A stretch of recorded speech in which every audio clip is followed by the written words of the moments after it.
বন্ধুরা, জানিয়ে দেব এই মুহূর্তের আবহাওয়ার কিছু গুরুত্বপূর্ণ আপডেট। পাশাপাশি নজর রাখবো আলিপুর আবহাওয়া দপ্তরের পক্ষ থেকে যে সমস্ত রিপোর্টগুলো দেওয়া হয়েছে সেই সমস্ত রিপোর্টগুলোর দিকে। তাই সম্পূর্ণ ভিডিওটা দেখুন এবং অতি অবশ্যই কমেন্ট করে জানিয়ে দিন আপনি কোন এলাকা থেকে ভিডিওটি দেখছেন। আর যদি চ্যানেলে নতুন হয়ে থাকেন অতি অবশ্যই চ্যানেলটি সাবস্ক্রাইব করবেন এবং পাশে আসা বেল বাটনটি অবশ্যই প্রেস করবেন পরবর্তী সময়ের ভিডিওর নোটিফিকেশন পাওয়ার জন্য। আর আপনি যদি ইতিমধ্যেই সাবস্ক্রাইব করে থাকেন তাহলে ওনাকে অসংখ্য ধন্যবাদ। তো আমরা সকাল থেকেই দেখতে পাচ্ছি যে একেবারে রোদ ঝলমলে পরিবেশ রয়েছে গোটা পশ্চিমবঙ্গ জুড়ে, গোটা বাংলাদেশ জুড়ে, গোটা ত্রিপুরা জুড়ে। চারিদিক থেকেই কিন্তু রোদ ঝলমলে আবহাওয়া রয়েছে। তবে কিছু, কিছু জায়গাতে একটু মেঘলা, মেঘলা আকাশ রয়েছে। তার মধ্যে রয়েছে যেটা আলিপুরদুয়ারের দিক থেকে, কোচবিহারের দিক থেকে একটু বেশি মেঘ রয়েছে। বাকি কিন্তু ওভারঅল বলা যেতে পারে হালকা মেঘ থাকলেও আকাশে কিন্তু রোদ বেরিয়েছে আজকে। তো বৃষ্টি হওয়ার সম্ভাবনা কোথায় কিরকম রয়েছে সেই দিকে একটু নজর রাখবো। দেখুন, বৃষ্টি হওয়ার সম্ভাবনার দিকে যদি আমরা নজর রাখি তাতে করে পাচ্ছি যেটা, যে কিছুক্ষণের মধ্যে কিন্তু একটা বৃষ্টি আসার সম্ভাবনা রয়েছে পশ্চিমবঙ্গের দক্ষিণবঙ্গের দিকে। তবে এটা দেখাচ্ছে ১২টার দিক করে। তো আর কিছুক্ষণের মধ্যে হয়তোবা বৃষ্টি আসতে পারে ১টা-১.৫টার দিক করে। তবে সব জায়গায় বৃষ্টি হবে না এবং বৃষ্টিপাতের পরিমাণটা যদি আমরা দেখে নিই খুবই সামান্য ৪ থেকে ৫ মিলিমিটারের মতন।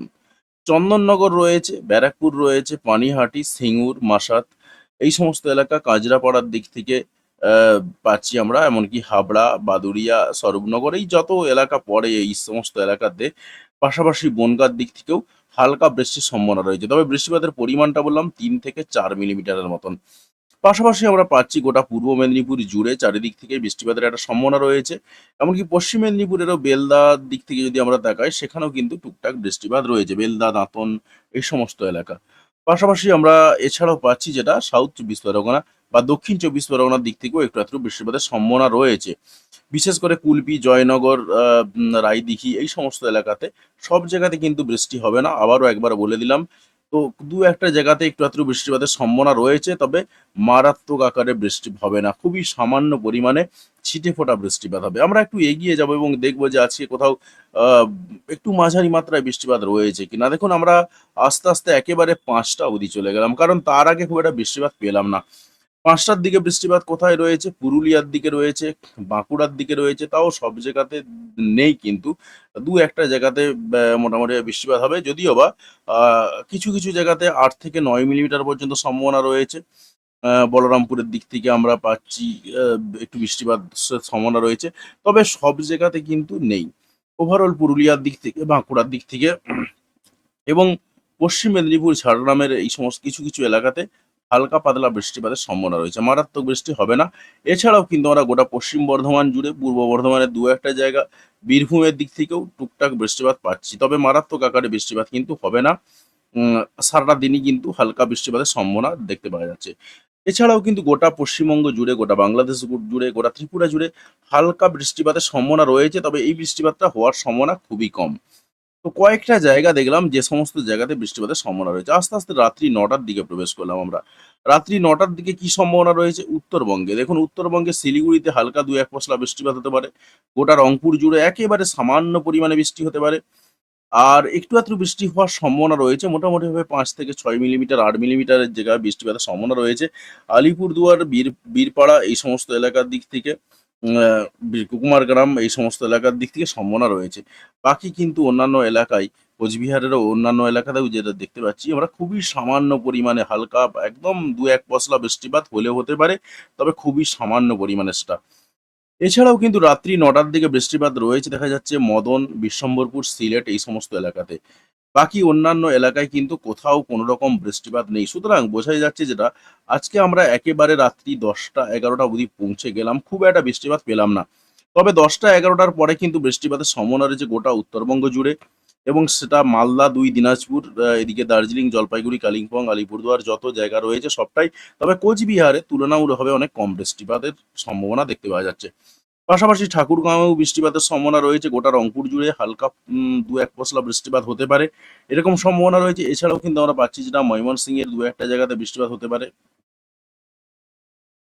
এছাড়া কিন্তু ময়মনসিংহ, ফুলপুর, আ এই সমস্ত এলাকার দিক থেকে, জামালপুরের দিক থেকে একটু আধটু বৃষ্টিপাত রয়েছে। নলিতাবাড়ির দিক থেকে একটু আধটু বৃষ্টিপাতের সম্ভাবনা রয়েছে।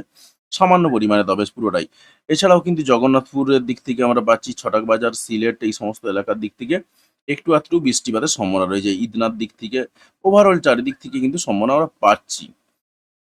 তো আমরা একটু দেখে যে আর কি সম্ভাবনা রয়েছে। ওভারঅল আমরা পেলাম যেটা সামান্য পরিমাণে বৃষ্টিপাতই রয়েছে, খুব বেশি বৃষ্টি কিন্তু হবে না।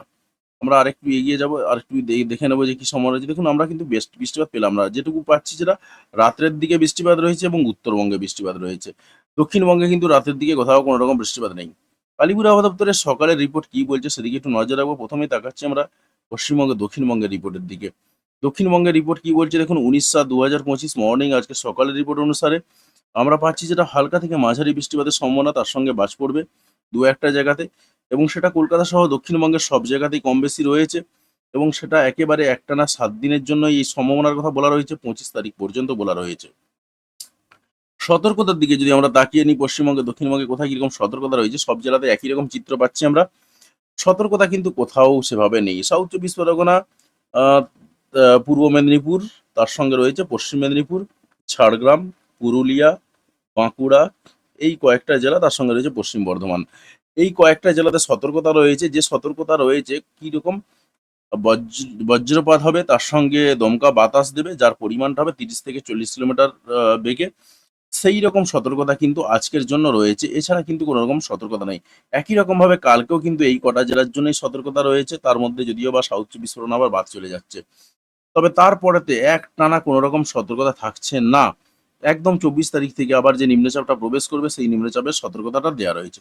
উত্তরবঙ্গের দিকে যদি আমরা তাকাই, উত্তরবঙ্গের পরিস্থিতিও একই রকম। হালকা একটু ২-১ পশলা বৃষ্টিপাতের সম্ভাবনা রয়েছে। তবে উত্তরবঙ্গে তুলনামূলকভাবে কিন্তু অনেক বেশি বৃষ্টি রয়েছে দক্ষিণবঙ্গের তুলনায়। সেটা দেখা যাচ্ছে হালকা থেকে মাঝারি বৃষ্টিপাত এবং তার সঙ্গে বাজ পড়বে এবং যেটা রয়েছে এবং বেশিরভাগ জায়গাতে। শুধু দার্জিলিং নয়, দার্জিলিং সহ প্রায় কমবেশি প্রত্যেকটা জেলাতেই একই রকম চিত্র।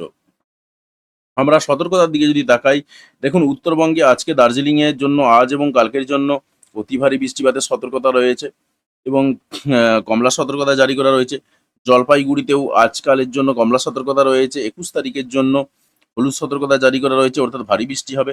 কালিম্পংয়ে আজকে ভারী বৃষ্টিপাত হবে। কালকের জন্য যেটা রয়েছে অতি ভারী বৃষ্টিপাত হবে, অর্থাৎ রবিবার। সোমবার দিনের জন্য আবার যেটা রয়েছে হালকা বৃষ্টিপাত, ভারী বৃষ্টিপাত হবে, অতি ভারীটা হবে না আরকি। একই রকম চিত্র আমরা পাচ্ছি আলিপুরদুয়ার, কোচবিহার এই দুটো জায়গাতেও। নর্থ দিনাজপুরে আমরা পাচ্ছি যেটা হলুদ সতর্কতা জারি করা রয়েছে আজ এবং কালকের জন্য, উত্তর দিনাজপুরের জন্য। আর দক্ষিণ দিনাজপুরে কোনো রকম সতর্কতা নেই, মালদাতেও কোনো রকম সতর্কতা নেই। আমরা একটু ফিরে এলাম এখানেতে। আমরা একটু বায়ুর ঝাপটা মোটে দেখে নেব যে নিম্নচাপের অবস্থানটা কিরকম। আপনাদেরকে বেশ কয়েকটা ভিডিওতে বলেই এসেছি যে নিম্নচাপ কিন্তু এই মুহূর্তে নেই।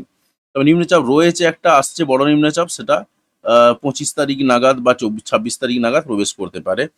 দেখুন ২৬ তারিখ নাগাদ প্রবেশ করার সম্ভাবনা রয়েছে। একটু ঘূর্ণিঝড়ের স্টাইলেই রয়েছে। তবে ২৬ তারিখ নাগাদ প্রবেশ করবে এবং সেই ২৬ তারিখ নাগাদ প্রবেশ করবে কোথায়? তিনকোনা আইল্যান্ড দিয়ে প্রবেশ করবে। স্বাভাবিকভাবেই বলা যেতে পারে গোটা চট্টগ্রাম, গোটা বরিশাল, গোটা খুলনা, গোটা ঢাকা, গোটা কুমিল্লা, গোটা ত্রিপুরা, গোটা ময়মনসিংহ, গোটা রাজশাহী, আ এই সমস্ত এলাকাগুলোতে, গোটা মেহেরপুর জুড়ে প্রভাব থাকবে। পাশাপাশি আমরা যদি তাকাই, পশ্চিমবঙ্গের উত্তরের দিকে কিন্তু তার প্রভাব রয়েছে। দক্ষিণের দিকে খুব একটা প্রভাব ২৬ তারিখে অন্ততপক্ষে থাকবে না। তবে ২৬ তারিখের পরে থাকার সম্ভাবনা থাকলেও থাকতে পারে। সেটা পরবর্তী সময়ে আরো পরিষ্কার করে বোঝা যাবে এবং আমরা দেখছি যেটা ২৭ তারিখে আরো জোরালো মাত্রায় ঘূর্ণিঝড়টা আসবে এবং ঘূর্ণিঝড় বলব না, নিম্নচাপটা আসবে এবং তার পরিমাণটা হবে প্রায় ৬০-৬৫ থেকে ৬৭ কিলোমিটার পর্যন্ত বেগে ঝোড়ো হওয়ার সম্ভাবনা রয়েছে। এমনকি আমরা আ পূর্ণিয়ার দিকে যদি চলে যাই, দেখুন পূর্ণিয়া কেন, পশ্চিমবঙ্গে যদি আমরা বেশ কয়েকটা এলাকার দিকে চলে যাই, রায়গঞ্জের দিক থেকে, সেখানেও আমরা পাচ্ছি প্রায় ৬৫ থেকে ৬৭ কিলোমিটার বেগে ঝোড়ো হাওয়া রয়েছে। এমনকি বাংলাদেশের দিনাজপুরের দিক থেকে যদি চলে যায়, সেখানে কিন্তু প্রায় ৭২ কিলোমিটার, ৭৩ কিলোমিটার বেগে ঝোড়ো হাওয়া রয়েছে। স্বাভাবিকভাবেই বলা যেতে পারে যে আবারও এই নিম্নচাপটার ফলে কিন্তু একটা জোরালো বেগে ঝোড়ো হাওয়া কিন্তু দেবে এবং এইটা বেশিদিন যে স্থায়ী হবে এমনটা নয়। ২৬ তারিখ, ২৭ তারিখ রয়েছে, ২৮ তারিখ সামান্য প্রভাব থাকবে। ২৯ তারিখে কিন্তু প্রভাব অত রাত থাকবে না, কেটে যাবে অনেকটা। তারপরে যদি আমরা একটু এগিয়ে যাই এবং দেখার চেষ্টা করি, সেখানে কিন্তু খুব একটা কিছু পাচ্ছি না।